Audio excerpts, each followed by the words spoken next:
Hey, before I kick off the podcast, I just want to shout out Next Door Clothing. Next Door, a clothing brand based out of Bondi in Sydney. They're making really nice jeans and shirts and hats. So go and check out their full range at nextdoorsydney.com. They're also artists, so you can go and check out a range of art. They put on rad parties, and I love what they're doing. So nextdoorsydney.com for the full range.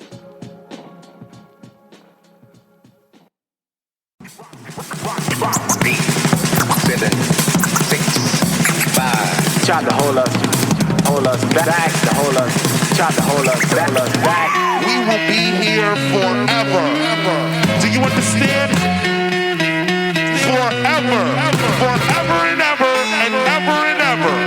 We will be here forever. Do you understand that? Tried to hold us back, to hold us back, to hold us. They tried to hold us back for some things. Hey, it's Shan here. This week, for episode 200 of Terrible Happy Talks, I speak with iconic skateboarder, artist, musician, and cultural influencer, Mr. Steve Caballero. He joins me from his home in California for a long conversation about his life so far. As one of the longest-serving professional skateboarders of all time, Steve and I obviously touch upon his love for skateboarding and his long-term affiliation with his main sponsors, Powell Peralta and Vans. However, Steve gets vulnerable and opens up about more delicate aspects of his life, such as the challenges of parenting, views on marriage and relationships, finding his faith, self-managing his entire career, insecurities about his physical stature, the importance of self-belief, his relationship with his own parents, and the size of his royalty checks back in the 80s, which was sort of fun and interesting, and much, much more. I'd like to take the opportunity to thank everyone and anyone who has helped me along on this podcasting journey over the last 200 episodes. Wow. Thank you, and I have no plans on stopping anytime soon. Shout out to OG Australian hip-hop act Death Wish Cast for greenlighting the use of their song Forever as the new THT intro music. Dicey, Sarek, DJ Murder One, Tommy Rock, Death Wish himself, and the production by Catalyst have just made the raddest song, and for me, I just feel like it really encapsulates what THT is about. I used to listen to him back in the 90s, skateboarding, and I'm so grateful for that song. It's a rad song, so go and check out deathwishcast.com.au for more of their music and information about them. That's DEFWISHCAST.com.au. Now, Steve, he has no plans to slow down anytime soon, and he's a culturally significant icon who has sustained love and respect from his global array of fans for many years, pretty much since the age of 13 when he first turned professional. And for good reason, he's just such a rad human. So enjoy my conversation with Mr. Steve Caballero, everybody. Cheers. Child of the crayon, child of the light, stars of the neon belong to a culture destined to rock for eons. Time doesn't exist, shut those cataracts, capture the virtualist. Now, let's get back to what makes things seem forever, whether it's unseen, unheard, or it's 16 again. Not a bother, fill this old man river, kill a floor that gives all. Coming upstream, a quiver, sex style, easy rock, drop to the floor, lower to the earth, causes a cosmic shock ball. Kick a perfect 40-20 off a loop, but boot softness is no substitute. Do you compute? Are you ready to go? Yeah. Yes, sir. It's funny. It's funny, man. I was looking at your Instagram the other day and you put up a picture of you with a fully grazed back. You've got scabs all over your back. And I just had this moment of when is this guy going to slow down? Shoot. I guess when my body says that it can't go no more. But as far as mentally, it's been challenging a little bit, because I feel like when it comes to anything, that 90% of who we are is mental. And then I think 10% is physical part, because you have to truly, truly believe in yourself to be able to do anything before any kind of talent or ability can come into effect. And it's like, some people don't even know how talented they are because they're so afraid of discovering that talent that's hidden inside them. So first and foremost, it's basically the confidence and the believing of yourself. And once you get past you that and the insecurities, then you're able to be on your adventure of becoming who you want to be, not who you are made to be. Because I feel like God has really give us a platform to explore many avenues in life, and I think people just put themselves in their own little pigeonhole small box that they create for themselves when there's so much more out there for them that they have no clue about. When did you adopt that acceptance of the importance of strong mentality? Was it when you discovered your faith? No. Probably it was probably just being a kid and just trying all these things and knowing that, if I believed in myself of being able to accomplish something, I may be able to achieve it. And sometimes, or the physical aspect of a person can limit themselves to who they want to be, as far as like an athlete, in a special like program, like maybe basketball or football or tennis or running. Obviously some of the physique, it does play a part, but when there's a part where it's more kind of a creative thing, I feel like it's an open book for anyone to participate. Exactly. And I feel like skateboarding allowed me to express myself without worrying about my stature. That helped me discover the ability of hard work and patience and perseverance and dedication that you can accomplish a lot of things. So I feel like becoming a skateboarder really taught me about the world and how it works and how things don't come very easy in life. And you have to fail to succeed, which is a really, really great avenue and a great personality trait to achieve, is to learn that at a very young age, is that you have to fail to succeed. So I've failed many times in my life, which helped me become successful. And I feel like there's a lot of people who are afraid to fail. And once they understand that failure is just part of the process, then you can get over that hurdle and on to the next adventure. And so I have applied that to art, applied that to skateboarding, to music, to riding dirt bikes, to now riding, mountain bikes. And, unfortunately, last Tuesday, I went over the bars really hard and landed on my back, and my 58-year-old back doesn't handle it. His 20-year-old back did. Wow. And so, the pain feels the same. It just lasts longer, and it's just more frustrating that, it's going to take a couple more days or weeks to heal, but the mentality is still there. I still want to progress. I still want to discover my full potential. But, unfortunately, some of the things that I participate in are dangerous. And that's what makes me special, is the fact that I'm not afraid.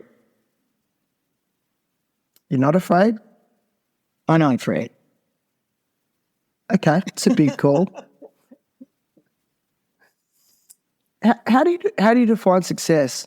Having a goal set for yourself and completing it. Okay. It's not really a monetary thing. It's not even a size thing. It's having an idea, putting it on paper or mentally, and focusing and accomplishing a goal. And a skateboarder is a very successful person, because when you're learning how to skate, you got to put a lot of work into things, and you got to learn how to figure out how your body works. I mean, there's procedures, but there's also a element of danger as well. So that you have to weigh the options. Am I willing to get hurt for this, or I'm not? So that can slow the process down. But when you're not afraid of what can happen, I think you get to go quicker. Yeah. Yeah, and you mentioned just stature just a little earlier then. Was that something you were always self-conscious of as a younger person, as a younger man? Oh, totally. I've always been self-conscious of my height because I'm a lot shorter than a lot of other people. I've always been conscious of the way my neck is because I was born that way, and people, that's the first thing that they would notice about me and then ask me what's wrong with me. So when people look at you and ask you what's wrong with you, that can give you a bit of self-conscious anxiety. I could imagine, because I'm a little guy. I'm quite a little guy as well. I always was. Yeah. And when I was as a child and teenager, that was actually it became a source of motivation to try harder, because I sort of had something to prove, and that often that translated in a negative way. But I never been at the point where I needed to prove something. If anything, if I ever felt like needing to prove something, was when I very first got sponsored by Powell Peralta, and I wanted to prove my ability to be on the team and be wanted and be needed. My ability to be needed. And so if I wanted to prove something, I would always try to do my best and perform and without complaining, and just be a part of the opportunity that's been given to me. And I've never taken it for granted. Yeah. If you don't mind me asking, I'm going to just make a comment here. You mentioned your neck, and it's funny. I've actually never I've watched you my whole life, since I started skateboarding when I was 12 years old.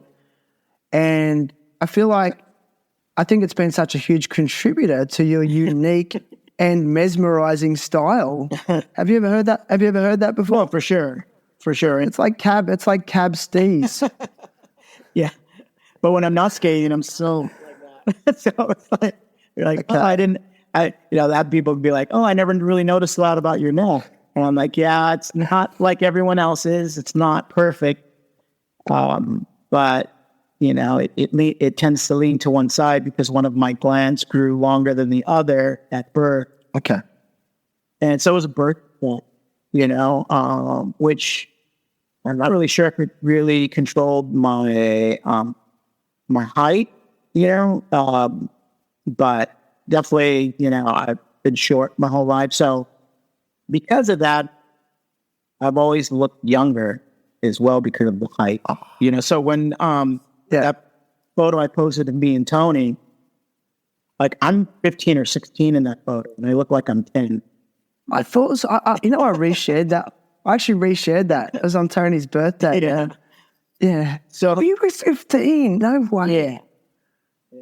So when, what a gift. Yeah. So I've always looked a lot younger than. So it's definitely helped in my older age to look younger, than I. Yes, sir. Yeah.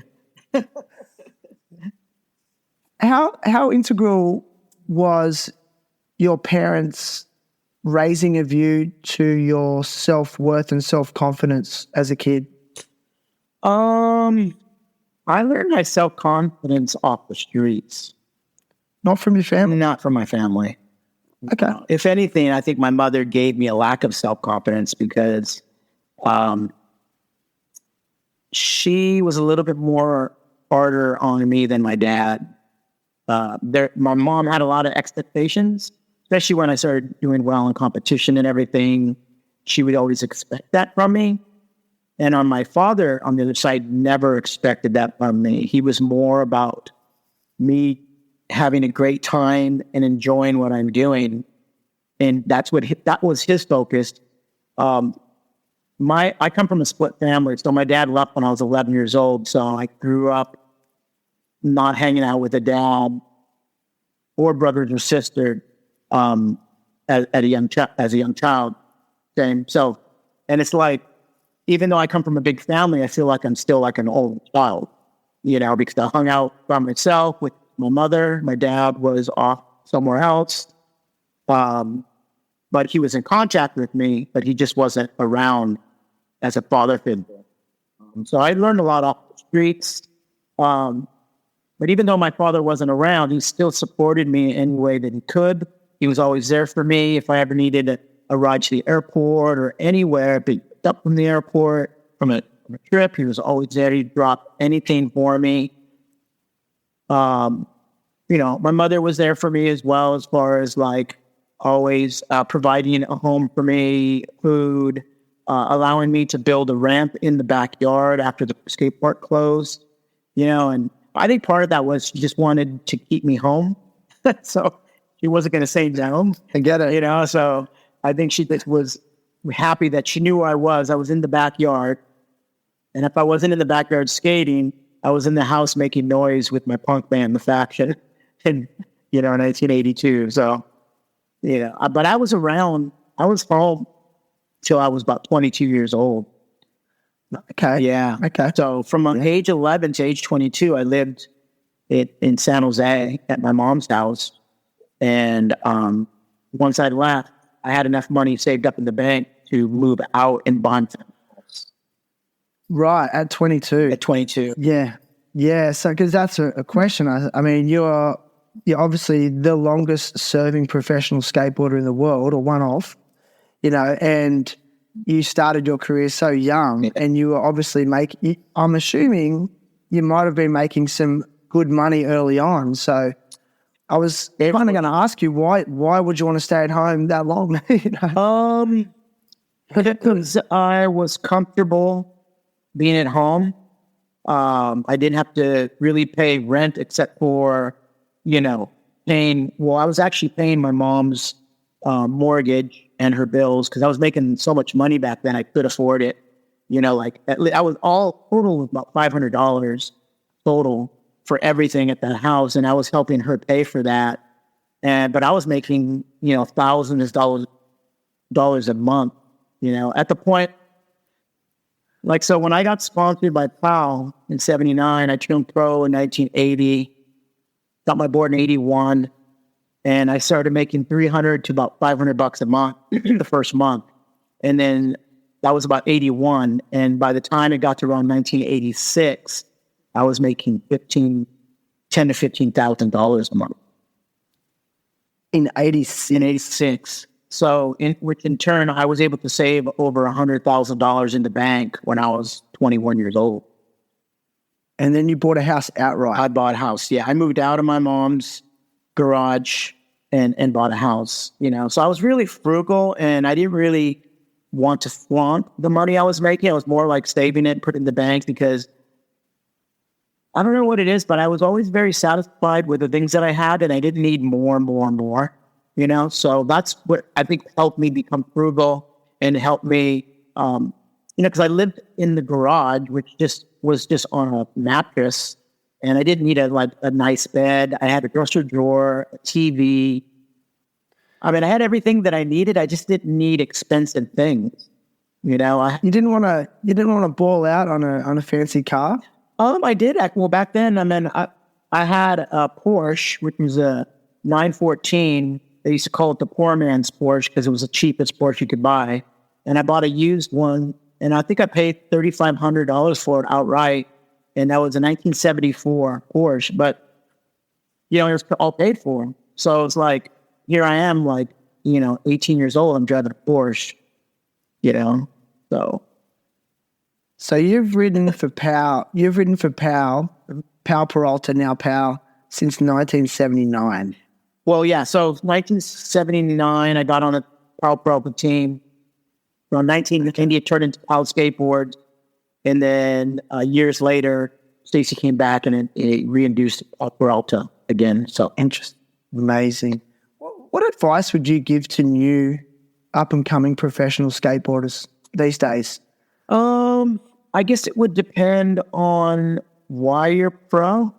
Because maybe some guys are pro because they're competitive. Some guys are pro because they put out great video parts. Some guys at pro maybe because they have a good graphic, or good shape. Well, all the shape are the same, But my only advice would say is like, it's easy to get to the top, but to maintain there is the most difficult thing. It's one of the most difficult things because once you get to the top, then you want to party, and there's never a time to relax. You should never feel relaxed or comfortable. You should always push harder and harder because once you get comfortable, there's other people underneath you wanting to have the same things that you have. And there's only so much room at the top and so much of the pie that you can, cut for everybody. And if you want to keep having that piece of the pie, you have to stand out and you have to keep reinventing yourself and doing things that are going to make you set yourself apart from the next person who wants the same goals that you do. So I always believe that hard work and dedication and not letting a distraction come into your life will help you reach that goal. And the most obvious thing that I know that are distractions are drugs, alcohol, and I could say women as well. They're a huge distraction, because they need attention, It's very rare that you're around a woman that doesn't need attention. And if you want to be a good drunk, alcohol needs attention. You want to be a good drug addict, the drugs need attention. So when you give them that attention, it takes away from the other things that are, I would say, maybe a little important in your life if you want to have a career. If you don't want to have a career and you don't want to make a living or earn money, then give your attention to those things. Interesting. Yeah, it's a bit of a paradox because that what got you there, it's the core of what got you there, and then people seem to turn away from it. I find you really interesting because you have really been involved in the punk music scene and loved that genre and that scene so much. Yeah. How have you then avoided getting caught up in the other aspects of it, like you mentioned, drugs and alcohol?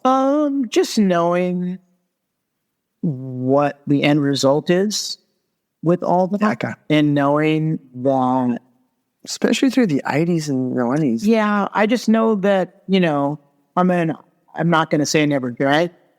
I'm not going to say that I'd never done a drug. I've smoked marijuana before. I drank beer. But I also know that I didn't want to let that consume my life. And I know that once you enjoy something very much, you want to give all your time to it. And it can control you rather than you think that you're controlling that substance. It's controlling you. And so it's very hard for a human being to have that self-control. Like everyone always says like, oh, everything's okay in moderation. But the problem is that humans don't know how to moderate things. We're very incapable of moderating things because when we enjoy something so much, which food is a perfect example. Someone who's overweight, they don't know how to moderate eating. You know what I'm saying? But to tell them that, say like, you know what, food's not good for you. And they'd be like, why? And I'd look at their body, I'm like, because you don't know how to moderate how much to eat. You don't know how to moderate what to eat. So look at you. Look in the mirror. You're a perfect example that what you love is harming you in a way. You think it's this self-gratification? What's that? You think it's this innate desire to self-gratification? Self-gratification. No, totally. I mean, I'm suffering right now dentally because I loved sugar and I loved candy when I was a kid, and now I'm paying tens and thousands of dollars to fix my teeth. Interesting. No. So all that candy I ate over the years and all that time of not brushing twice a day, now I'm forking out thousands and thousands of dollars to fix my teeth because I want to eat, because There's cavities and teeth are breaking, and it's just one of the things. I mean, it just seems like it's part of the human condition to, want to do and fulfill these desires. I mean, in your opinion, like, how can we regulate that as weak human beings? Because it's not just food. Food's a good example. It's so many other things. It could be consumerism, shopping. Sex is an obvious one. Obviously, yeah. I would say just self-awareness and having the ears to hear and the eyes to see and to listen to someone who's speaking to you that you trust. Because you're not going to listen to anybody that you don't trust. But if there's someone that you trust and love giving you some positive advice, helpful advice, it's one of those things where you have to sit back and go, do I want to listen to this person? Do I trust this person? Is this person giving me, good advice that's going to help me? Or do I just listen to myself, which I'm my own worst enemy, I think a lot of people are their own worst enemies because they listen to themselves, which they have no clue of what's going on, but they think that they do. Right. But pride. Pride. You know what I find interesting when people go, I'm just listening to my gut instincts. And for me, I think I've learned that I don't know if I can actually trust my gut instinct, because my gut instinct is always going to be self-serving. Yeah. And so now I'm in this funny space. Well, what do I do? Trust it? We're putting a selfish breed. It's just part of nature. And when you have your own kids and you see that firsthand, you sit back and go. And so for me, as a parent 3 times and seeing my kids grow up, I see that selfish nature. I saw it 3 times firsthand. And I'm like, whoa, okay, it is true. What the Bible says about us being born selfish and having a selfish nature is true, because it's like, how did this little person that doesn't even see TV or know anything have this like ability to be like me? I want.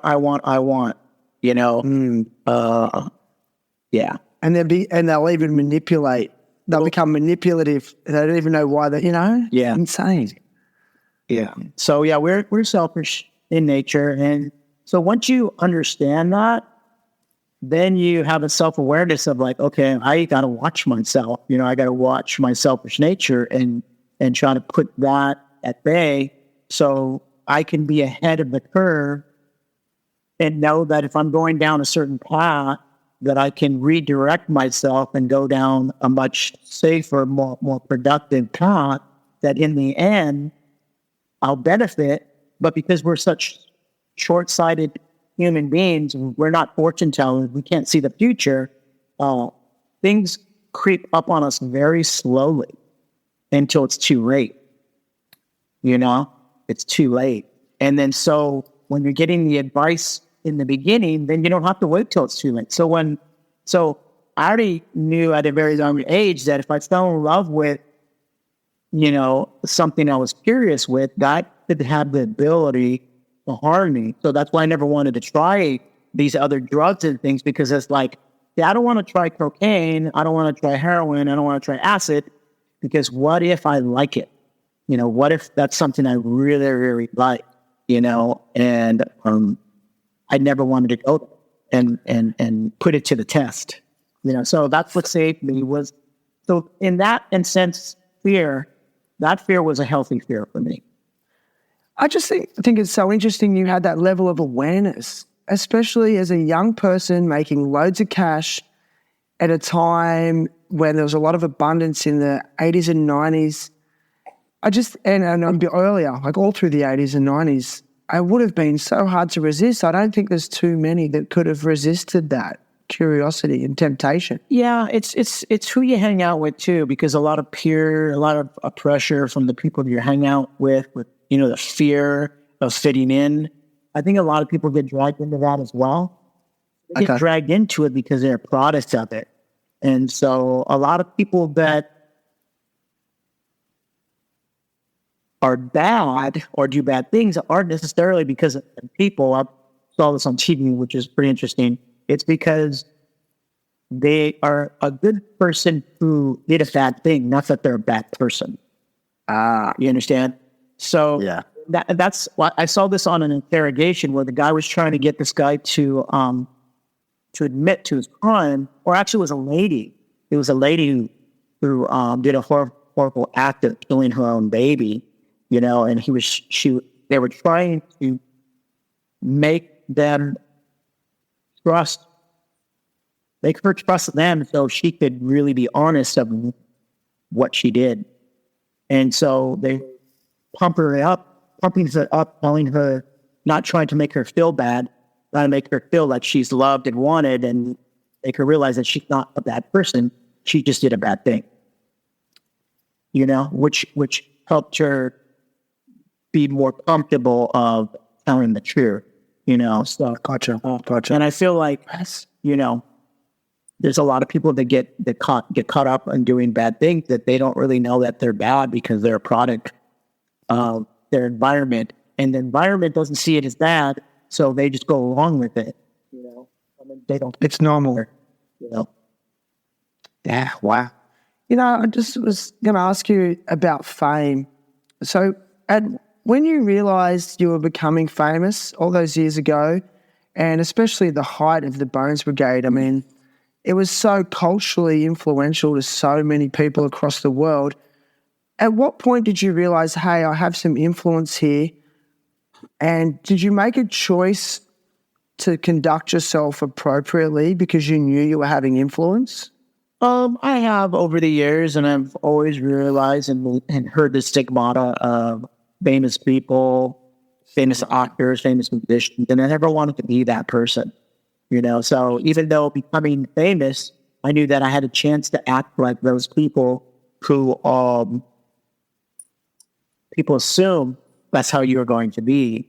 So, and I always was able to humble myself enough to know that I'm no different than anybody else. I still have the same struggles as everyone else. I still sin the same way as everybody else. I just have a talent, you know, that people recognize, and that's what makes me stand out. But I still have a heart, you know. I still have struggles, you know. I still have needs and wants, and just like a normal person, I was a normal person before I became a person that people think that I'm not normal, you know, that I'm like naturally gifted, or, you know, I got some God-given talents, which I don't believe in. I don't believe God gives people talents, gives us ability to learn these talents, but I don't believe that God goes, oh, I'm naturally going to make you a skateboarder,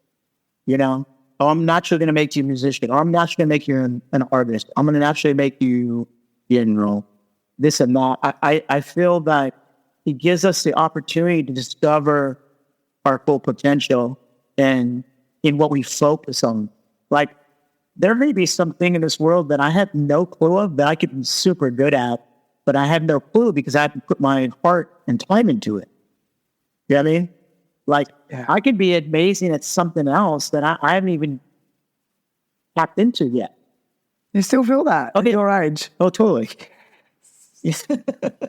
So, you know, so I feel like if that's me, that's everybody else. You know? So rad. And, you know, I definitely, you know, we're all different in the way that we look and are built and everything. And some people, like, voices just sound better than others. And that's fine. That's okay. I'm okay with that. You know, do I wish I had a better voice? Yes. Do I describe that and explain that? If I could sing better, not necessarily, but it would make me happy, you know? But I didn't get that, you know? So I have to be I have to be okay with that. You know, I have to be as a man of faith. I mean, do you almost feel like you are like the conduit for God to share a message, and spread that message? I know that's quite a cliche question, but do you feel that? I feel like my life should be that message. What I try to do as a Christian is I try to incorporate that doctrine into my life and try to show it rather than kind of just preach it out. You know, the word of God is going to fall deaf on people who don't care about it, you know. So it's only to those that care and believe and trust that the word of God is going to have some effect on your life. And I know that before I became a Christian, I didn't want the word of God in my life. So it had no effect on me whatsoever. Okay. It wasn't until I got to the point where I said, I want that now. I feel like I need that now. But a lot of people who are stubborn and prideful have to come to that low point in their life to accept something greater than one, you know, a knowledge greater than them. And so I gave Christianity a chance in 2006. And I said to myself, okay, you know, I've tried everything else. I was 41 years at the time. I've tried everything else in my life to make myself happy and fulfilled and understand who I am, where I came from, why I'm here, what's going on with the world, why people act like this.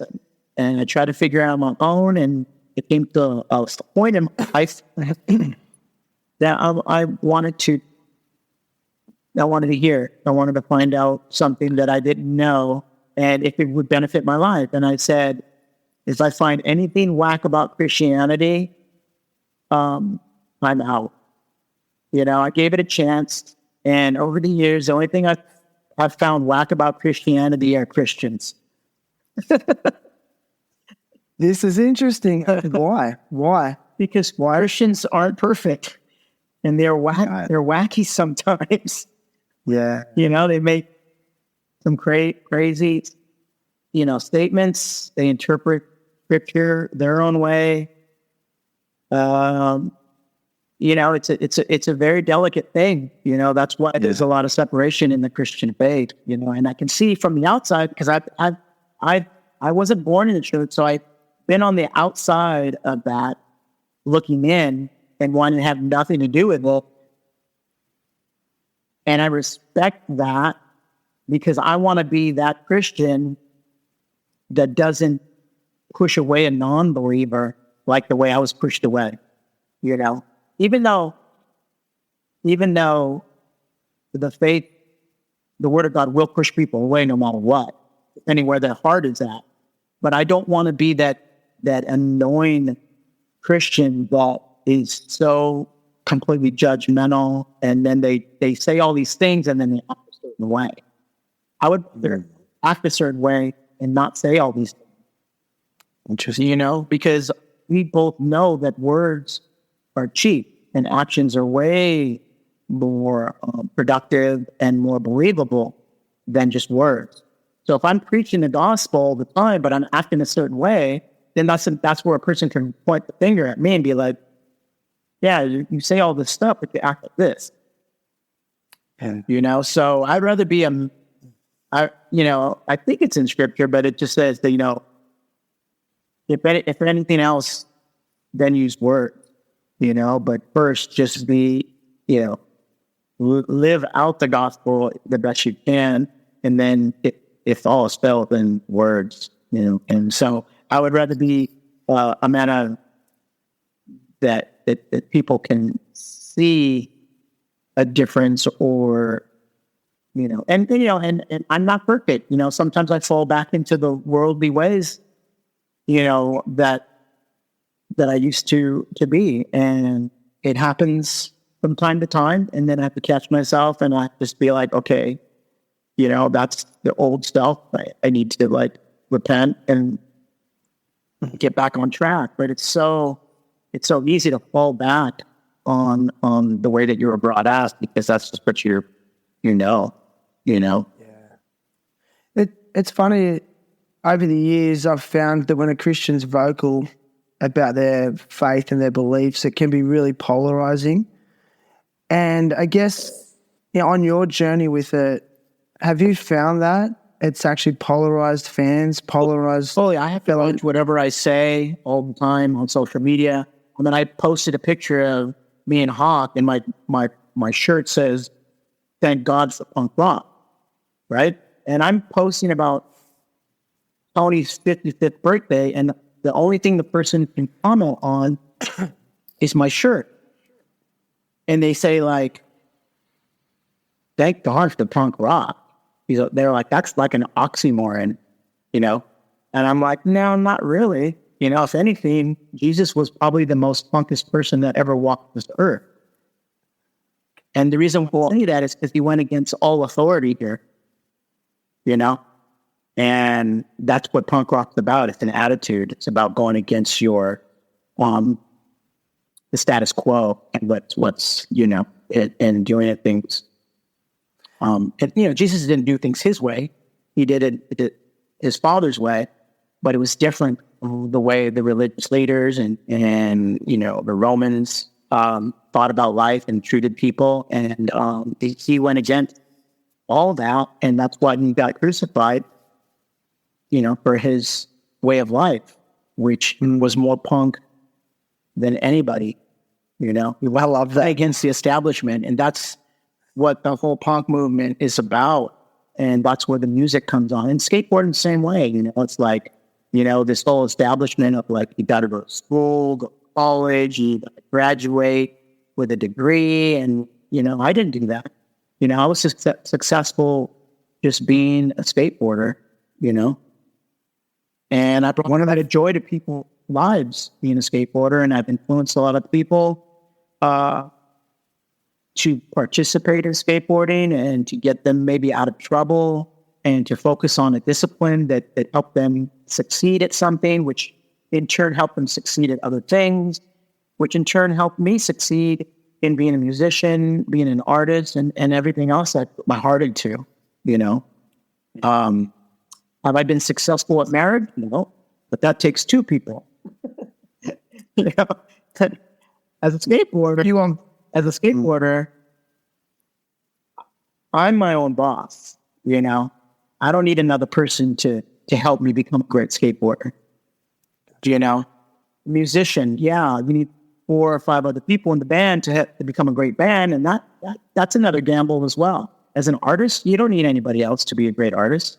You just need yourself and your paintbrush. So anything, you know, that takes teamwork, it's difficult because you're relying on the other person to perform as well. In a marriage, if the other person is not performing well, doesn't matter how good you are, how good you try, it's going to fail. It's going to fail. So, you know, I've submitted 2 failed marriages. And it's because the other person didn't want to participate, didn't want to help the marriage succeed. And I would rather be out of the marriage than I would be better out of a marriage being miserable, you know, in the marriage than be out of the marriage than not miserable. Would you say those situations have been the most difficult of your life? To keep together, of course. Yeah, that's why, you know, I'm not married. What about post marriage breakdown? Like relationships? No, like the period of time post, I guess, divorce. Were these like dark times? Sorry to pry. The only reason I pry is because there's 2 reasons. One, I've experienced it myself. Yeah. And 2, what I've learned over the years of doing this podcast is that those moments can be so detrimental to people. The relationship breakdowns, I think it leads to suicide, and it can lead in extreme examples, and also really poor mental health. And I'm just curious to hear your experience in those really dark times post relationship breakdown, marriage breakdown. Well, suicide is from a lack of hope. Okay. Yeah. I believe that's why people commit suicide, don't want to live anymore, because they have no more hope. You know, in a godless society, there is no hope, you know, because there's nothing to hope for, you know. And so there's a lot of loneliness in that kind of society. It doesn't matter how rich and famous you are, you can still be very alone, you know. Because people and things will fail you. People and things will fail you. God will never fail you. You know, if you trust in him and put your heart in him, the things that he says will be true and flourish if you follow and listen. But if you don't and steer off your own way, then that's when you're going to get disappointed. Things aren't going to meet your, expectations. And that's where people get upset, frustrated, and they feel empty. You know, they're not getting fulfilled. And there's a lot of times where we try to fulfill our lives with everything but God and a spiritual, realization of who we really are and what we really need to be happy.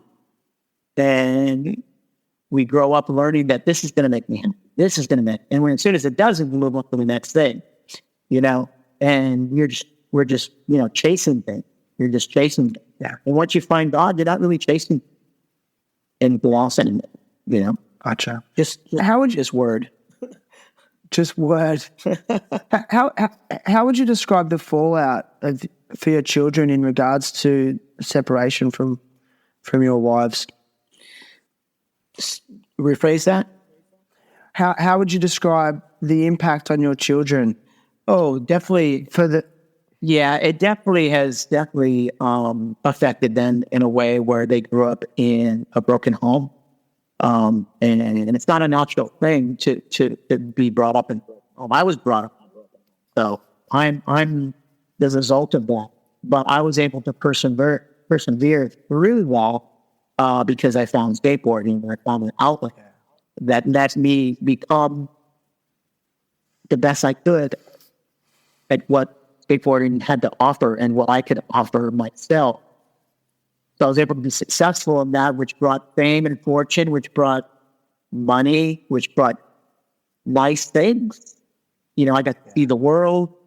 I got to drive very comfortable cars. I've lived in great homes. I've had food on, the table. I've been able to provide for my family, 2 families that I've started. I've never been a deadbeat dad where I didn't provide for my kids or my wife. I was always there.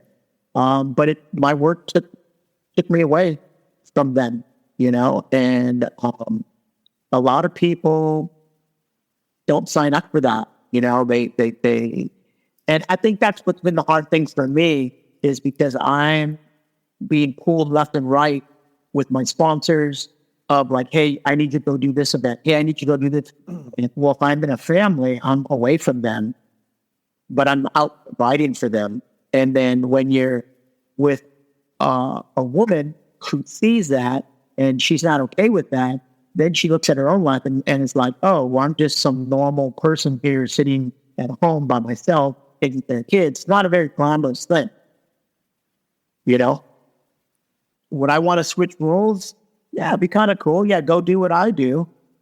Go travel and do what I do and put your life at risk every day. And then I'll sit home and take care of the kids for a week. It's like, it's not easy. It looks fun. It looks great because I'm traveling and seeing all this. But do I want to do that all by myself? No. I mean, it's lonely sometimes. Would I want my wife and kids there? Of course. But I'm not there for family vacation. I'm there to work, So everybody wants something from you. I mean, especially the fans. Like, I feel sorry for very famous people because they don't have no time for themselves because the fans want something from them. And like when I travel with Lakai, he handles it very well. I mean, he's the most famous skateboarder in the world. And when I travel with him, there's people that approach him that I don't even know if they have any clue about skateboarding, but they recognize him and they just want a photo with him. They want a piece of him, and he doesn't have any quiet time. So, so would I want to be that famous? I'm not sure if I would. I like how famous I am. I get it every once in a while. It's very appreciative, and I have a lot of gratitude when people recognize me here and there. And but to be overly famous where you can't even walk, a couple of feet without someone stopping you. I can see it being part of annoying because you're up 24/7. You never stop working because you're giving your attention to somebody, a fan. So Hawk, whenever he wakes up to go to sleep, he always has to give his attention to somebody. So that he's working 24, unless he's falling asleep. See, you're super recognizable, for maybe for your stature and your appearance. It's unique, it's easy to define. Yeah. And it's been such a long time. And I'm sure especially in California, is there a day that goes by when you go out in public when someone doesn't recognize you? There has been times. Yeah. But so most days. It depends. Most days it depends where I'm at.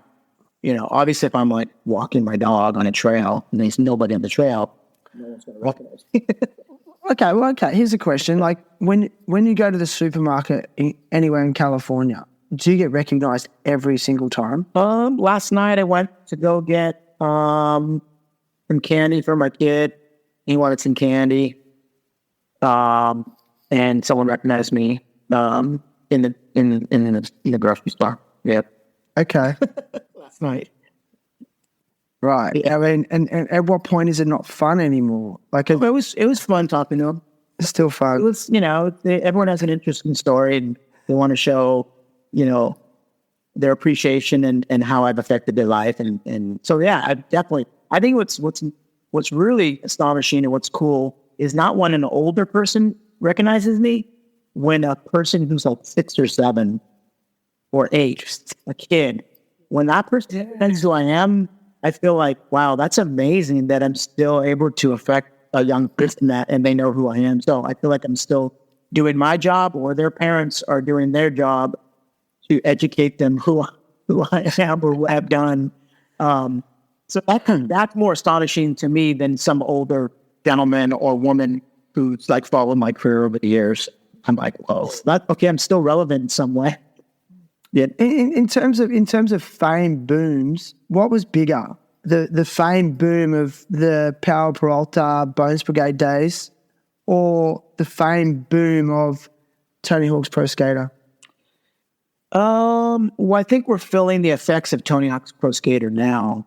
I think I was feeling the effects in the late 80s because of what I did in the early 80s. So, if anything, to answer your question, I'm super stoked and proud to be a skateboarder today and be recognized as one because of what we have now and how skateboarders are treated now. That's more enjoyable than saying like, oh, it was better in the 80s when nobody liked it and nobody liked us and nobody cared. No, it's not. It wasn't better back then. It was fun. It was challenging, but it wasn't better. It's better now. I can go 4 minutes from my house and skate a public skateboard park for free. We didn't. Amazing. That in 1980. I had to build a ramp in my backyard because there was nowhere to skate. Yeah. If anything, I had to go find a ditch. I had to go find a curb. I had to go find an empty pool. I had to go find some guy's backyard ramp. There was nothing to skate where I lived. So anyone who complains that they have nothing to skate, then move. Don't complain. Move. Or build it. Let's fast forward. Let's fast forward then. Describe your emotions when you've seen the Olympics, the skateboarding in the Olympics on TV. It's amazing that we've gone that far. But I kind of feel like we've had our own. See, that's the rad thing about skateboarding. It's always been DIY. So if we couldn't go to the Olympics, we'd have our own Olympics. Yeah. We have our own scene. We have our own countries competing against it. So we've already had. We're not bringing anything new. Excuse me, Steve. Sorry, man. No worries. Excuse me. We're not bringing anything new to the table. We've been doing the exact same thing that you've seen in the Olympics has been happening since 1980. Just the tricks are more difficult. There's more countries involved, but we're not doing anything different. People are still expressing themselves the best way they can. They're still falling off their skateboard. You know, they're still chasing their board around. There's still guys that are making all their tricks. There's still guys that aren't making their tricks. There's more women involved with the sport. You know, there's younger people involved in the sport. There's more countries involved in the sport. So, you know, it's great that we're being recognized as a legit sport that people can participate in. And I enjoy it because it only adds to skateboarding. It only adds to the opportunity for skateboarders that we help build over years. There's always something growing, something new. And I think, like right now, okay, so I think back in the day when all the parks closed, I mean, we probably would have thought, man, how great would it be if there was another skateboard park around? And I never would have thought that there would be not more than, like, not even just one, but like plenty of skate parks in one city, and you can skate there for free. That's insane. And so now I think the thing that is missing that we haven't achieved yet is skateboarding going into the school system, where now instead of like huge, large soccer or football fields, there's a skate park inside of a school, and kids are doing launch for results, or they're doing launch for an activity, and they're learning about, you know, there's classes for that. And so we haven't got that far, but I feel the Olympics could open up that door to, like, you go to a school and PE is skateboarding. Or not for BMX as well, or whatever you do, you know, that I feel like if one school starts it, it's going to be like a chain effect. Like, oh my goodness, like that school has a skate park. Why don't we have a skate park? You know? Yeah. That school has a pump track. Why don't we have a pump track? You know, it's here to stay. It's not going anywhere. BMX isn't going anywhere. Skateboarding's not going anywhere. Rollerblade, That's all right. went away. I'm sure scooter's going to go away as well. You know, it was here for a while. It's gone. You've seen those trends. You've seen those trends come and go. But skateboarding, it's such a creative sport, man, and I call it a sport because it is a sport. I call it a lifestyle because it is a lifestyle. I call it a mode of transportation because it's a mode of transportation. And when you try to put skateboarding in your own little box, and you're trying to control it and try to tell me or the society of what skateboarding is, yeah, that's what it is to you. But the world doesn't revolve around you. So if I want to call it a sport, I can call it a sport. I can call it whatever I want. To me, it's a sport. It might not be a sport to you, but it doesn't mean it's not a sport. So Not an art form? Like, well, Ian McKay tried to say, like, you know, skateboarding is not a sport. You know, I love Ian. I love his music, but I don't agree with him. You know? Okay. I agree that if we make this a sport, it's just sport. We compete against each other. We train for it. That's what sports do. It's competitive. Whenever it's competitive, it's a sport. Okay. See, I'm going to sort of beg to differ a little bit. I see it as an art form because it has such a beautiful aesthetic to it. What I find interesting about you is that I've always seen you as someone who's quite fashionable. You know, you've had mad style over the years, like what you wear and what you dress, like, and the way you dress. You know, is that something you've always considered? Like, are you into fashion? I was aware. So how big? I wanted to stick out, so I wanted to be different. You know, so I tried my best to be different or look different than the skateboarder next to me. That's why back in the 80s, we all had different shapes because we wanted our shape to be different than the other person. You know, I wore a lot of Batman t-shirts and Spider-Man, and I wore a lot of punk rock t-shirts because not very many people were wearing that stuff, you know, and I wanted to stand out. Did I get a lot of crap from people standing out? Yeah, of course. I got crap from my own sponsors, like, why aren't you wearing our t-shirts? And why aren't you, you know, promoting our product? And I would tell them, because I'm not a billboard and that's not my style and I want to look different. And this is me. I'm still selling boards.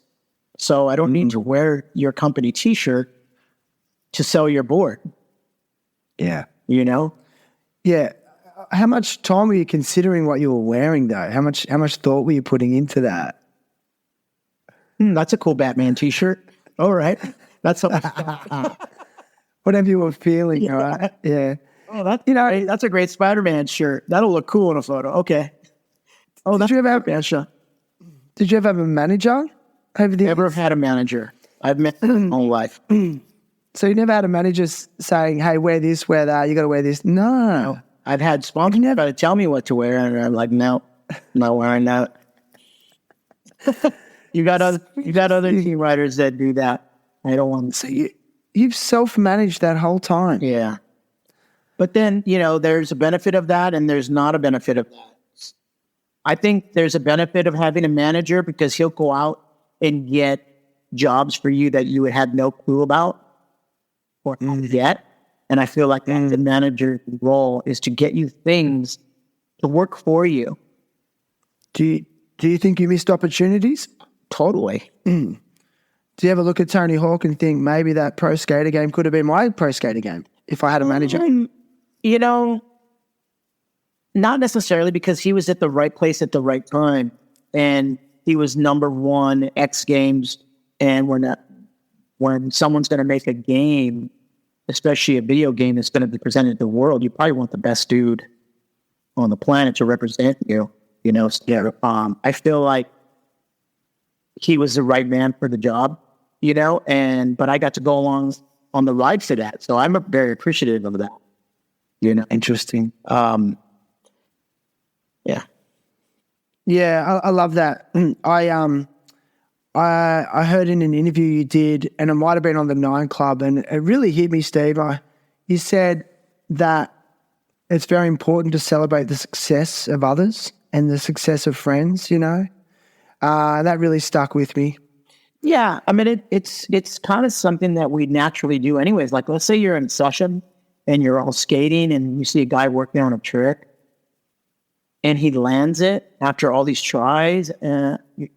Normally, the natural thing to do is to congratulate the person, not feel like bad that why couldn't that been me? Well, it wasn't you because you didn't work as hard as the guy that just did it. It's like Tuss. It's like Tuss Puppets. He didn't give credit where credit was due. He tried to make it about himself. He didn't give credit to Hawk. It's like he made it sound like Hawk stole his fame and everything from it, which Hawk didn't. He just didn't put in the work like Hawk did. Yeah. And if he did, he didn't try hard enough. Or maybe he needed to try harder than Hawk to get there. And there was many people who were trying 900s before Hawk landed the 900, And Tuss was one of them. But instead of celebrating his success, he made a documentary mocking him, And I even talked to Tuss personally about that. Even him when he is a Christian, I talked to him personally. I go, he's trying to tell me, like, Hawk owes him apology. I go, no, mate, you owe Hawk an apology for trying to, knock him down in your documentary. I go, your documentary could have been great. It could have been a story about you and your brother and how you and your brother let things come into your life that destroyed amazing things that could have happened for both of you. But then you turned it into something to give Hawk a bad name, And that's why I didn't enjoy the documentary as much as I could have, because he made it about somebody else stealing something from him rather than, hey, this is me and my brother's story, and these are the bad choices we made, and this is the end result of it. And we're sorry, Had nothing to do with Hawk. You know what I mean? Nothing to do with Hawk. But he made it like that, and I personally said, hey, you don't even go there. Well, don't even go there. How do you manage forgiveness? Are you good at forgiving? Sometimes. Yeah, I'm pretty good at it. I feel like, but when I'm mad, I'm mad. And when I'm frustrated, and sometimes I just, that's one part that, yeah, could help me be better at, you know? But I'm able to forgive and forget as just let time go a little bit, and then let me just be me. And then after a while, you know, I'll just be like, okay, I'm not mad anymore about it. So you don't avoid it? You don't avoid it? You just let it go through a process? I think it's a process for everybody. I think just a lot of people hold on to that unforgiveness because they want to, you know. I don't want to be unforgiving. I just, at the moment, you just have to let, like, cool down. Yeah. What about when it's those deep resentments where someone's really harmed you? Like, it could be an ex-wife, or it could be. I mean, I don't know. How do you approach those ones? Well, I mean, you know, it's. I learned a lot about forgiveness becoming a Christian. So, I learned that I'm not perfect, and the person who harmed me is not perfect, and that I could never be mad or angry at somebody who have harmed me if I've done the same thing to somebody else. Yes, sir. You know what I'm saying? Yes, sir. Because then that is hypocritical. Like, Thank you. like if someone stole from me and I was super pissed at that, I have to look back at my life when I stole something from somebody else. That doesn't make me better than the person who stole from me. You know what I'm saying? Yeah. If someone steals from me, yeah, I'm going to be mad. And I forgive them? Yeah, whatever, I can forgive them. Am I any better than that person? No, because I've stolen things years ago when I was a kid. You know? So I'm no better than that person. You know, if someone cheats on me, and is it gonna make me sad? Yeah, of course it's gonna make me sad.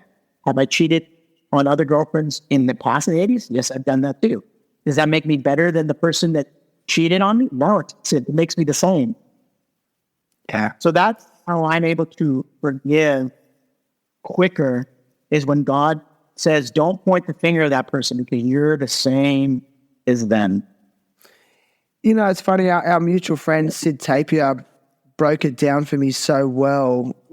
Because I sort of said to him, like, you know, Christians are such hypocrites. And also, I was also talking about how I can't let go of resentments. And he said, well, who are you to judge? Like, are you the ambassador of perfection, are you? Mm-hmm.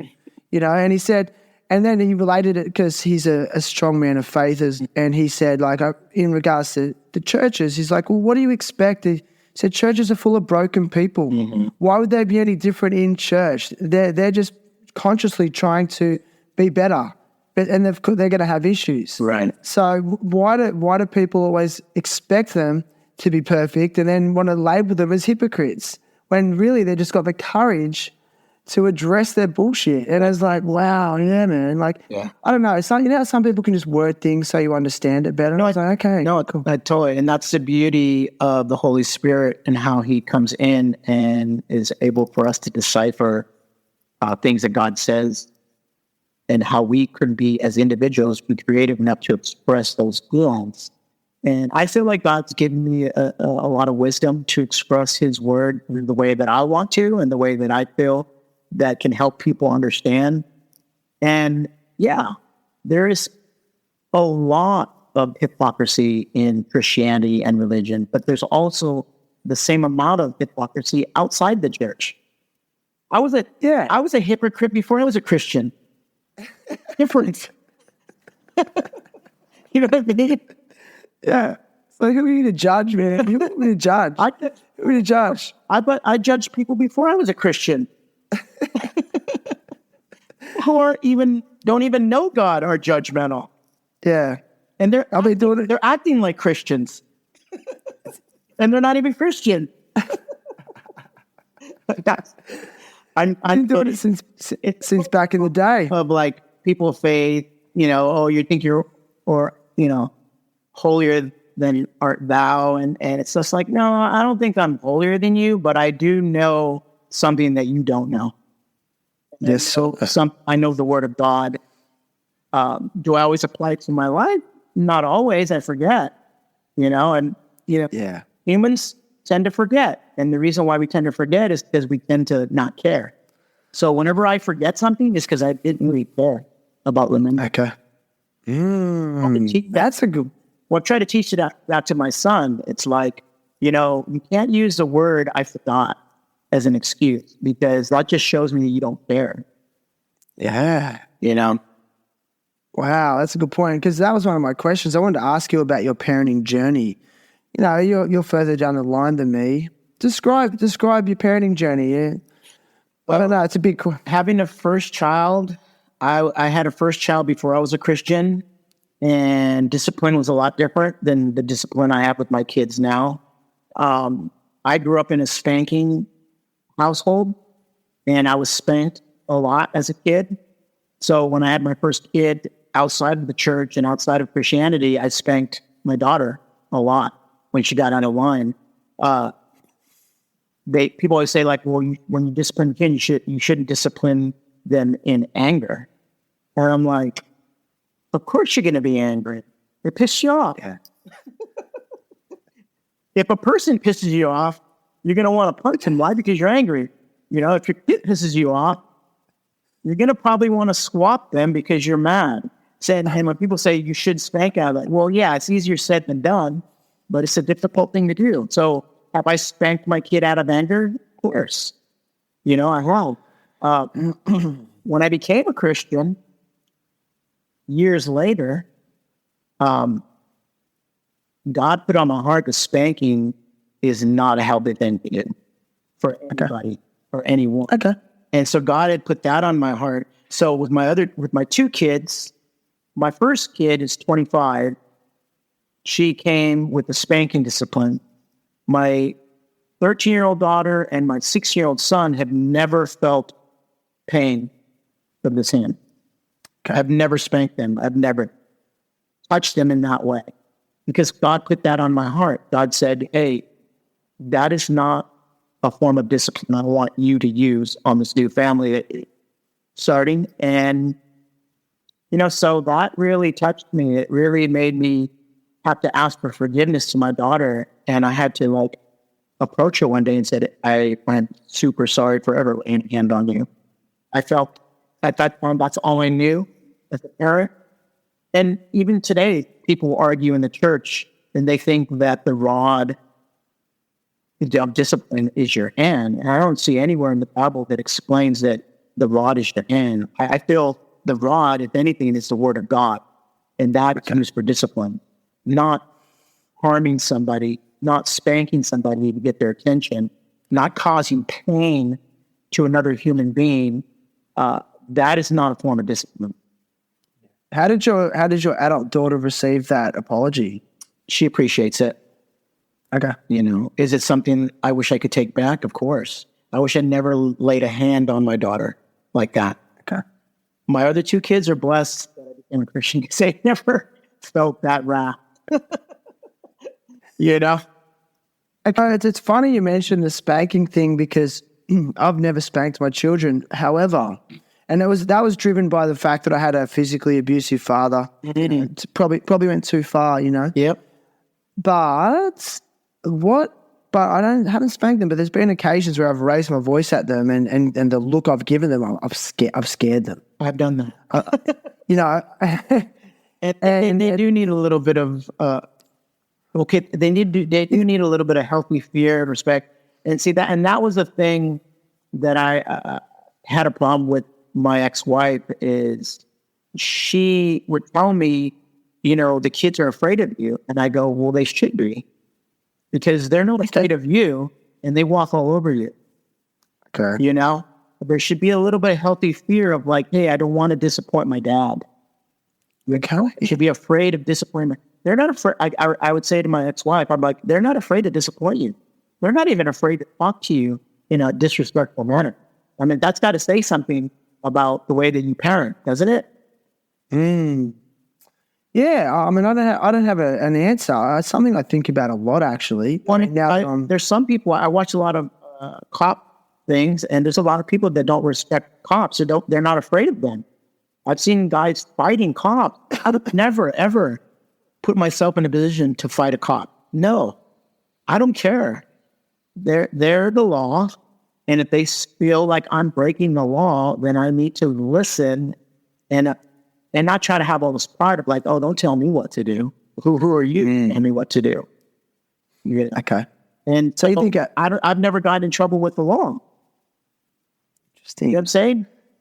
Really? Even when you were street cab? Yeah. Well, I'm never street. Of course, I've gotten kicked out of things, but I didn't try to argue with them. I never argued with anybody because I knew that I wasn't in a place where I'm not supposed to be here. So, okay. Willie. So you think a healthy respect is good? I think a healthy respect is good. I think a little bit of fear of authority, I mean, are we supposed to kill God? Are we? I feel we are. I feel there's a healthy fear. If we don't, well, what do you fear of God then? I fear that I'm going. The fear, not that He's going to punish me, but I fear Him out of respect. Okay. I've always been curious. Christians always say that. Like, I only fear God. And I'm like, well, isn't God meant to love you? Like, again, I'm new to this aspect. Okay. Yeah. I fear Him in a healthy way, where it's a healthy fear out of respect, out of like, if I don't abide to what He wants in my life, then there's going to be consequences. There's going to be consequences. He's telling me there's going to be consequences. And if I'm not afraid of those consequences of what He's saying to me, then I guess I'm not going to listen. Okay. You know what I'm saying? I'm not going to listen. What's going to take someone to listen? If there's no fear of being punished, of doing a crime, what's going to stop you from doing the crime? Yeah, true. So that's laid out then in the Bible what the consequences are. Is that correct? Well, if there's no fear of cheating on your girlfriend, what's going to cause you not to cheat? Yeah, good point. Yeah, it's interesting. Am I afraid of my girlfriend? No. I'm not afraid of her at all. Are you afraid of losing? Would you be afraid of losing her? Is that the point you want to make? Yeah, so I'm not going to go there. But if I wasn't afraid of losing her or cheating on her, I probably would cheat on her. Okay. But I wouldn't cheat on her because I would break up with her before cheating on her. I wouldn't go there because it's not a very respectful thing to do to a person anyways. Yeah. But that's not how you... And that's the point I'm trying to prove, and sometimes I have to explain to her, is there's no reason to be jealous, insecure of me doing anything behind your back, because I wouldn't do that out of respect. And if there's a fear of that means you don't trust me as a human being, and you think all your worrying is going to help me decide whether I want to do that or not? No, I'm going to do it regardless. If I feel selfish enough, I would do whatever I want, regardless how scared you are that I'm going to do it, and vice versa. So, like, if he's talking to a guy or friends with a guy or paying attention to some guy I don't know, there's kind of this fear factor. Oh, am I going to throw to this dude? Like, who is this dude? How does she know this guy? How long has she been friends with him? Like, that never goes through my brain because I have no control of their relationship. I have no control at all. And vice versa. She has no control with any female relationship I have with anybody. So all the nagging, all the worry, all the questioning, all the like annoying, things just need to go away, because that just pushes a person further and further away when you don't trust that person. So you're saying that nature change that you have, like would you say the change in your nature to not do that is the byproduct of aligning your life with a higher power? Well, of course. I mean, it's it's being held accountable for one, and also having the ability to feel conviction. A healthy conviction is a good thing, you know? So when people go to church and they feel convicted because of the word of God and they're living a certain life, that conviction that they hear in church is something for to help guide and to help nurture a person's personality to the point where, like, God's showing you're not going down the right path. And if you're feeling guilty or convicted on the way that you're living and it's not aligning up with God, then that should be telling you something, you know? That should be telling you you're not on the right path.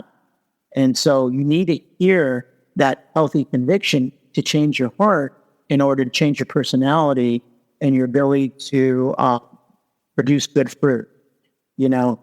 And so I love the conviction of God. I love God's conviction, you know, because I love that what he does to your heart to make you, you know, feel bad about your actions and what you're doing.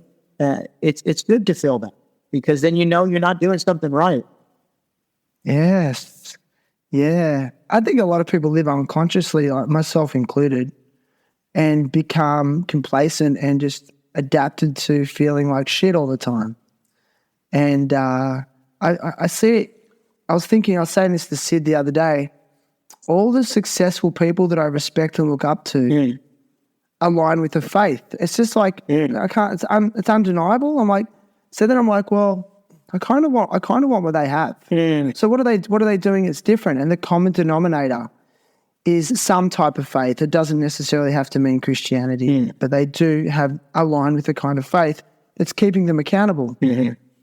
And I really love that. And that's it. And that's why fellowship was good. That's why Bible studies are good. That's why connecting with other Christians, you know, because there's sometimes like, so, you know, obviously I'm trying to make this transition, this conversion to become a better, more honest, you know, more faithful person. But then this other person that I grew up is always there. You know, it's really hard to sometimes get rid of it. So, like, you know, there'll be like memes or sometimes things that I'll be like, I want to share this with some friends. But I'm like, I know I can't share that with my Christian friends because, well, they won't think it's funny. You know what I mean? So sometimes I'll share some things with these people and I'll share some things with these people, you know? I'm just being honest. You're not putting that, but it's not like you've just completely put that side of you away. It's still there. Like, it's still, is that what you're saying? You know, do I want to remove profanity out of my vocabulary? Of course I do. Have I let it come back into my life sometimes? Of course I have. Is it right? No, it's not right. Does it feel good? Sometimes it does feel good. You know, sometimes it does feel good to throw an F-bomb out. Is it right? No, it's not. It's completely wrong and it's uncalled for, but that's just part of the old self, like being like, man, but it feels good. Speaking of the old self, I want to change direct. You know, when you're trying to get your point across, sometimes, man, when you're so angry, and that's the problem with anger, it causes you to sin and causes you to say things you'll probably regret later. That's something I've been battling with myself. I mean, I use profanity all the time, and then with the podcast, I use it all the time, and then it's only recently I've started to really reflect on it. I'm like, my mother listens to it sometimes. Yeah. She's kind of like, oh, why do you have to say that? You know, and then. But then also, like, this, for me, this project that I've been doing now for like 4 years it's something I want to give to my children so that, you know, when they become adults, they can learn from the people that I speak to as well. Like, I get a lot of really good messages through this podcast. You know? Yeah. And I'm like, well, I don't normally speak with profanity, but when I get angry, sometimes it comes out, you know? So I've gotten to that point where it's not part of my vocabulary And but if I'm a happy camper, the F-bomb will never come out of my mouth. Just to be cool. I won't say it to be cool. You know what I mean? Or to think like I'm an adult or whatnot. But when I'm super pissed off, it comes out. Am I proud of that? No, I'm not proud of it. But see, where I've gotten to a point in my life where it's like, it's not part of my vocabulary, but it's still lingering there that, I would love to get rid of that. I would love to not go there. And that's something I'm working on, still to this day, and being in a relationship, sometimes women don't make me very happy, You've mentioned this a few times now, I mean, I'm just being honest. Thank you. And you have brought up the difficulty with relationships a few times, which again, myself included. I'm divorced of 3 years ago. Yeah. And I'm at this point where I'm like, okay, it's official. I'm 46 years old, and relationships, I can't make relationships work. What am I doing wrong? It takes two, and I feel like this is I feel like this is why a lot of relationships don't work, is because a lot of people are bringing baggage from one relationship into the other. And so when people are bringing these baggage into this new relationship, they're just dealing with the same situations they dealt with in their last relationship. And they think that I'll get this other thing and things will be better. Well, no, you got to fix yourself first before you can even start a relationship. I think that's why I became a Christian in the first place, is because I felt like I wasn't in a good place. And I felt like I wanted to be in a better place and be a better person and be a better boyfriend and be a better husband and be a better father. And I need to know who God is to make me a better person.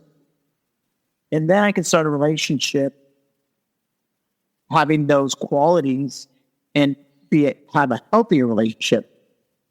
But if I don't fix myself first and I'm still dealing with issues from past relationships, then I'm just going to affect the other person coming into my life that doesn't know me, So, and I feel like that when after getting divorced, which came about, 3 years ago, getting into relationships, it's funny because the older I get, the quicker I see the red flag. And when I see these red flags, I run for the hill. Like, I don't care. I run. Because if I see the red flags, and then I grab these flags and I wave them in front of the other person and go like, hey, see these flags? I don't like them. And if we don't get rid of these flags, I'm out. And so when I present that to them, they either get angry that I'm showing them these flags, or they're like, oh, I understand. These are things I need to work on. It isn't until this new relationship that I've been in that I've shown these red flags to this person, and she's recognized them, rather than be in denial of them. And I've been in a few relationships before that I showed the red flags, and they're like, nah, those aren't mine. And I'd be like, okay, bye-bye. You're not worth it. Your beauty's not worth it. Your attention's not worth it. I want to be happy, not miserable. And I don't want your drama in my life. So you wouldn't suffer red flags for the sake of not being lonely? I have a lack of, the older I get more lack of patience for red flags. Like, I'm not willing to deal with the red flags if those issues aren't going to be fixed, because if they're not fixed within the first 6 months, you're going to go a year, 2 years, 3 years with the same stuff, and you're going to break up anyway. So you just wasted all that time with a person that you're trying to change, just doesn't want to change. And vice versa, if they're trying to change you, you're not going to change. So if they see red flags and they say, hey, Cap, look, I see these red flags in you. Are you willing to change or not? And if I'm not willing to change, they need to leave, because I'm going to be hurting them at the end of the day. Yeah, I was going to ask you, how do you approach when your red flags are waved in your face? Are you willing to change? I have to acknowledge, if that person means more to me than my red flags, they're going to stay. If my red flags are something I don't want to give up, then I would want them to go away. because I don't want to hurt them later on. Yeah. You know what I'm saying? I don't want to hurt them. This is what you've learned over time. Yeah. And experience. Okay. So if I care about that person enough, I will give up that red flag. That's a red flag to them. Okay. For them. It's a tough one, man. I think about it a lot, actually. Well, I mean, those red flags. So if she's waving a red flag, then I could show my other friends, hey, this person's waving this red flag. Is that really me? Do I do that? And if they confirm, yes, that is you can, then I have to make the decision of being like, oh my goodness, something's to be presented to me that I didn't know about. And I trust this person I'm confiding in, and I do confide in a lot of Christians. Like, if anything, in relationships, I'll confide more in a Christian than a non-Christian because of their belief system and their respect for women and the way that God sells us out to treat women. I feel like they have a fair view of what to look out for. And I'll sometimes I'll be like, is this low or lower, or is this like, am I tripping out? You know, like, and so I do get a lot of counsel outside of my relationship, but it won't be with somebody. Like, I would never get counseling on relationships from a single dude. You know what I mean? Fair enough. I wouldn't get marriage counseling for a person that wasn't married, or I wouldn't get kid counseling from a person who's never had a kid. I would get counseling for a person that is in it, has the experience, and be like, okay, they're very successful at that. So I always wonder how much tolerance should I have for the red flags? Because I do believe tolerance is required, but you're kind of saying, like, if they're not willing to acknowledge, then there's no tolerance. There's no tolerance. There's no tolerance. Okay. Not willing to acknowledge a thing that's toxic, that it's a toxic to both of you. I'll give up that cute girlfriend or famous girlfriend or beautiful woman. It's not worth it, because that all wears off after time. You know, Yeah. The beauty, you know, the attention, you know, whatever that person's successful at, that's all going to wear off. The attitude is what's the most important thing, you know, what's in the heart. So, and that kind of goes with what God sees your heart. It doesn't look on the outside of you, you know, your outer appearance. He focused on the heart and what's inside you. You know, mankind focuses on the outside. They judge you from the outside. God judges you from the inside. He knows your heart. People don't know your heart. They only know your heart. I didn't express it to them. So that's why we say you don't know anybody. You don't know anybody. You don't know your own parents. You don't know your brothers and sisters. You don't even know your kids, because they're in control. They're only going to allow you to know as much as they want you to know. You don't know your ex-girlfriend. You don't know the girlfriend that you're with now. You don't know your own wife, because their secrets are their secrets. Your parents' secrets are your parents' secrets. And you don't really know anybody unless that person will allow you to know completely. Yeah, I just want to ask you one more question about this before we move on. Is like, so given that, what you just said, does that mean you would be okay with loneliness or being alone in this in this stage in your life? No, I'll keep trying. Okay, I'll keep trying. You know, I don't think God wants people to be alone. I think God wants us to have a companion, have a friend, someone we can confide in, and someone that we could be in love with the way that He's created love to be.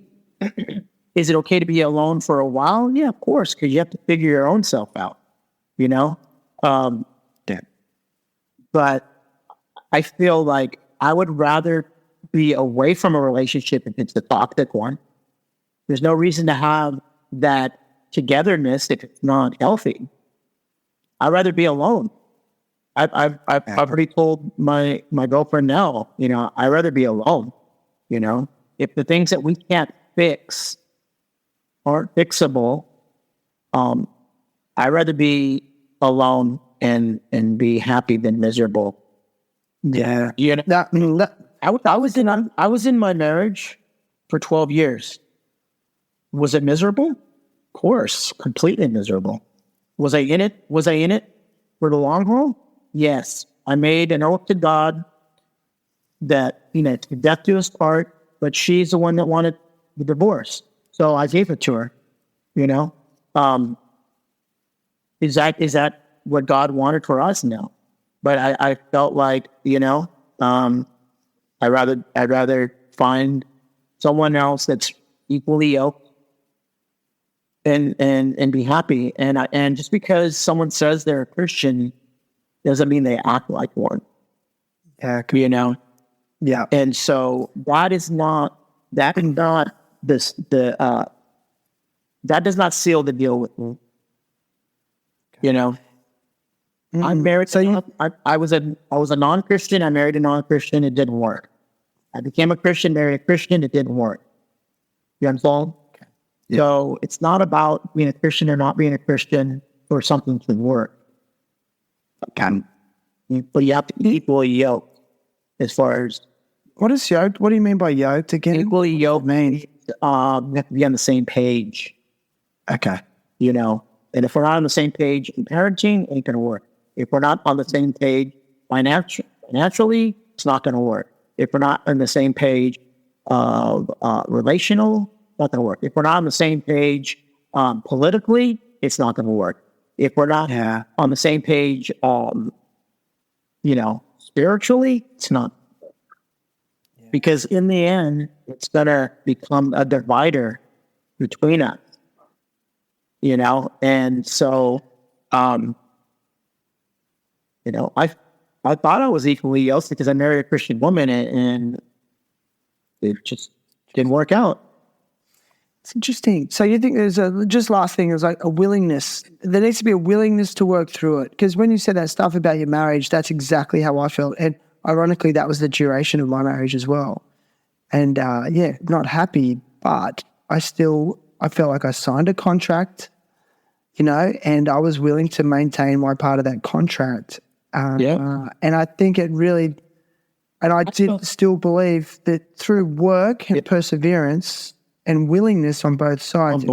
It could work. And when I gave the take-home message. Yeah, and when I gave opportunities to make it work, counseling, parenting, and the other person doesn't want to participate. I mean, what else can you do? And if I'm looking out for my financial, I'm going to bring it up. Hey, this is not working out financially. You're spending way more money than coming in. And that as the head of the household and the father figure, I'm supposed to be in control of that. Because in a Christian home, the father is the head. Okay. I'm sorry, that sounds sexist, but in a Christian home, it's God, then it's the husband, the wife, and the kid. And then it's in that order. And the kids don't become the head. The wife does not become the head. The father's the head. And the father follows the father. And if the father's not following the father who is in heaven, then the wife doesn't really need to respect it. Yeah. Doesn't need to respect the husband because he's not acting accordingly. But I wasn't acting unaccordingly. For me, what was causing division was I was complaining about finances because I was trying to protect our family from going bankrupt. And that's my role, to protect my family. And if someone in the family is destroying that part of the family, I need to speak up, right? And if I speak up and that person doesn't like it, that's too bad. You know what I'm saying? That's too bad. But you don't respect the person who is the provider to make a decision for you. You know? What if the woman's the sole financial provider of a family? Just to play devil's advocate a little bit. She's the provider, and she's really well with money, and she's providing for the family, and she's stable and not spending more than she's making, then yes, you're great. But if the provider is the one that's their own demise, and the person that doesn't make any money knows how to manage and control your finances, you know? Yeah, I guess that She would always, like my ex-wife would always tell me, you know, you treat this family like a business. I'm like, well, yeah, it kind of is a business, because if it doesn't go right, we're going to go out of business, and we're not going to be a family anymore. You know what I mean? Okay. You're ruining the machine that's making it work. Like very gluttony with and not respecting, you know, the ability to have a bank account. You know, I cannot let another person destroy what I created. I understand. You know, Do you think, in your opinion, that these more clearly defined roles in a relationship and in a family are, well, there's a lack of it. I think gender roles in a family unit or a relationship unit are less defined than they've ever been in our current social climate. So do you feel that maybe more defined roles is necessary for success? Is that what you're sort of alluding to? it depends on what kind of life you want to live. Obviously, if both of you work and you don't want to start a family, and you don't have the responsibility of kids, then yeah, I mean, whatever, you know. But if there's a point where there's a man and a woman want to start a family, which God created, that's how we keep surviving, is we keep multiplying. If no one's having babies anymore, we're all gonna go away. So there's still going to be, you know, people creating other human beings. And so if you pick that as something that you want in your life, then there has to be a role that you play. Unless you want to start a family, but have your kids raised by someone else, not you. You know what I'm saying? Because you're so busy working, or I don't know what, a better house, more, you know, better cars, more material things. You know what I mean? Like, so, you know, you're not happy with the 1-bedroom house, you want a 2-bedroom house. No, you're not happy with the 2-bedroom house, you want a 5-bedroom house. You're not happy with the house in the hills, you want a house on the beach. You don't want 2 cars, you want 3 cars. No, you don't want a $10,000 car, you want a $30,000 car. So it's there's a lot of variables of how you want to live. Well, there's a lot of responsibility for all those expensive things. And if you want that, some people can lack. Okay. The husband and the wife have to work to have that house that they always wanted. Or if you don't want that or care about that, then maybe one person works. But if you want to start a family, I feel like that's how families work, is where, you know, the man was the provider. The woman started the family. She took care of the house, took care of the kids. It's very old school, which it worked. It worked better. But some women don't want to play that role, which is fine. They don't have to. You don't have to have kids if you don't want to. You don't have to, you know, start a family. You know, if you make enough money, I guess you can have a house cleaner clean your house. You know? True. You know, if you don't want to do your own gardening of your own home, then hire somebody else. You know, have the ability to do those. We have those convenience. If you don't want to cook, pay for someone else to cook for you. And if you don't want to go pick it up, pay someone to drive it to you. I mean, we have those conveniences. Yeah. But that costs money. And the more money you spend, the more money you have to make. Because then you have the IRS in the picture, and they're also a person that's taking from you too, you know? And depending on what bracket you're in, they're going to take more money away from you. You know, so Very interesting. yeah. So the more money you make doesn't mean the more money you get to keep. Like, you still gotta. I pay thousands and thousands of dollars to the IRS. Thousands. Same here. Same here. Okay. And I don't pay as much as someone else, but then I pay more than someone else. It's all, you know, it depends on, you know, some people like try to cheat the system where they better find every kind of write-off they can. And I'm going to say this receipt. I'm going to say this receipt. I'm going to try to work the system where I don't have to pay so much. You know, Yeah. the government does it. Corporate people do it. You know, I mean, it's, Yeah, like I guess like what you're talking about is old school values, and you know there'll be people that will oppose that, given you know the change in like the social and political climate and being politically correct and equity and equality issues that come up, especially around, I guess, the varying the change in gender roles in our society. But I guess for me, what always sticks out is, you just have to look at the statistics on marriage breakdown, and it's done nothing but increase. And so I just think it is good to, you know, reflect on the past, like reflect on, you know, how things were done in the past, and was it working? Was it not working? I don't know. well, I think if, like, for yourself, if you're going to venture off into a new relationship, you got to kind of also check yourself and see where you fell short in that relationship and what you could do better to change yourself, so you don't do what you did to your wife that caused that, and vice versa, that you don't end up getting together with the same type of person, you know? Yeah. Because you may be attracted to that same person that you hate or you don't want to. Yeah, it's familiar. That's the thing. That's, I think, where the cycle happens. It's familiar.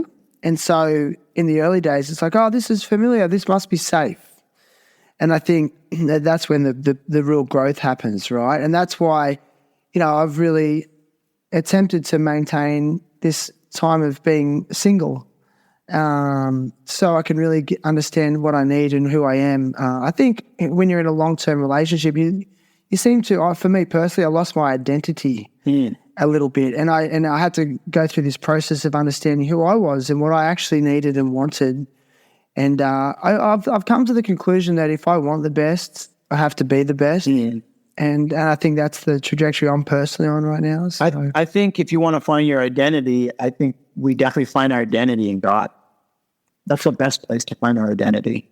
It ain't going to be in society, because we can, you know, your identity and your personality are, I think, they're kind of two different things, you know? Okay. You know? Okay. Because I identify myself as a skateboarder when I pick up my skateboard. I identify yourself as a musician when I pick up, you know, a guitar. I identify myself as an artist when I pick up a brush, you know. So that's different than my personality never changes in all those things. But my identity changes all the time.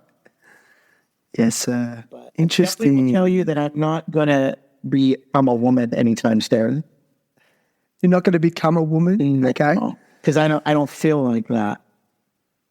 Okay. That's fine. Me either. That's okay. I don't feel like it, and I'm happy the way I was created. I'm secure in my body. That seems, you've sort of raised that. Is that contentious for you, that issue? In our society, it's around us all over the place. it is. Yeah. Yeah, and so it's confusing. It sounds unloving, but no, it's the truth. It's like I believe that there's two genders, and that's it. Yeah. And I'm okay. I have the freedom to believe that, and I'm not wrong for that. No. Yeah. Yeah, I'm with you. Yeah. Yeah, I mean, it does open up the debate of how is that impacting on our next generation coming through. That's something that worries me as having young children myself. It affected my daughter for a while. In what way? She was struggling with it too because of her friends that she was hanging out with, and so she was trying to. She was dealing with a little bit of that as well. So it definitely, when it's around, it affects people. So there's huge influence, huge influence. So it's Like it's definitely it's definitely an issue. So she was questioning it. She was questioning her. Yeah. Okay. Yeah. And I don't think she does anymore, but it was a phase in her life for a while, and it's out there. So it's definitely something that's being addressed. It's the same with males who are competing in female sports now. Because they feel like they want to become a female, but then again, they were born a male. Yeah. So, there's a issue of that. And what annoys me the most about it? I just feel like it gets too much energy that we're having these debates about gender identity and gender politics when we should be focusing our attention on poverty and environmental issues. That's where I get the shits with it. I'm just like, whatever. Just that's why we're giving this so much energy. I'd rather see that energy and that time and that money and that debate going towards issues around equality, domestic violence, war. Yeah. I don't know. That's where it hurts me personally. Well, there's a lot of sin in the world. So when it continues, these are big conversations that we could go off on so many. What? But I have 5% on my. Oh no! I'll go quickly. I got a couple of questions from some friends that I just got to ask. So a couple of good friends of mine, Jeremy Rolling and Darren Caney. One of the questions we want to ask you, if you've only got 5% battery left, is they want to know what were some of the bigger royalty checks you've had in your career? Was it like your Dragon board graphics in the 80s, or was it maybe royalty checks from half cabs? It was both. Both? It was both. Yeah. 80s was definitely board sales. 90s was Tony Hawk Pro Skater royalties. Yeah. And in the 2000s have definitely been half cabs.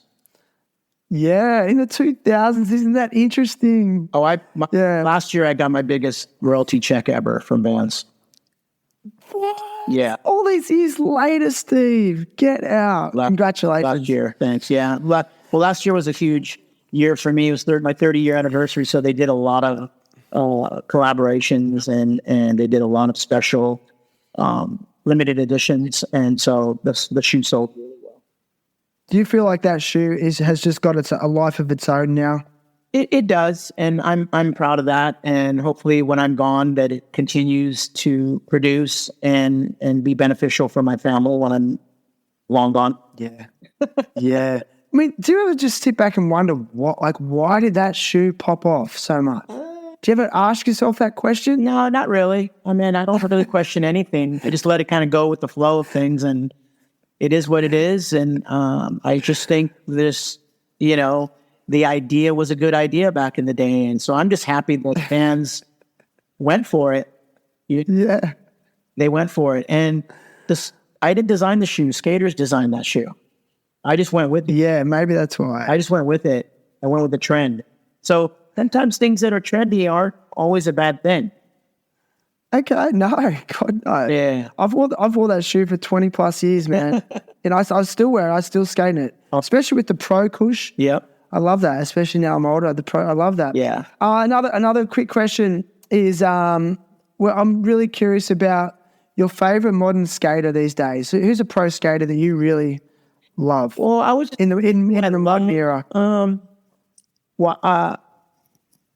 I was watching Nigel Houston's video part and just blew me away. The dedication, the hard work that I put into that part is simply amazing. And after I watched that part, I'm like, that dude probably has to be the gnarliest street skater I've ever seen in my life. Yeah. He's taken the gnarliest holes and he's done the craziest rail. It's just incredible. He's put a lot of work into it and it goes. And he produced a beautiful part. It really is. Yeah. Have you seen the extra? He's just dropped the rough cuts and the extras. That's I actually what I enjoyed. I didn't even watch the normal part. I watched that part. Yeah. I have to reap the price, so if I go away, it's because my... It's all right, man. I'm going to milk it to the very end, Steve. This is But yeah, his process to watch that, it was just insane. Yeah. You know, the slams too that you don't see on the actual video part. Yeah, he's amazing. Yeah. So good. Well, listen, it's been epic. It's been a long conversation. Really quickly, I ask all guests to come to the podcast with a cause they want to support and advocate for. So you just want to briefly mention the one that you'd like to raise awareness for today? I'd like to raise awareness for Boarding for Breast Cancer. It's one of the first organizations that I help participate in, benefit, and it's for women with breast cancer. So I definitely would love to put a shout out for that organization and all they've done for women who have to deal with that. And cancer itself, Grind for Life is another one that Grind for Life. Mike Rogers started that tries to help, people deal with cancer. And Epic. So I'll put a link to those organizations in this episode's show notes. So scroll down, click on it, see how you can donate or be involved. It's always a good thing to give your time and your money that way. So, thank you, sir. Thank you. I'm glad we finally got to hook up and chat. Yes, Mr. Steve Caballero, everybody. Thank you.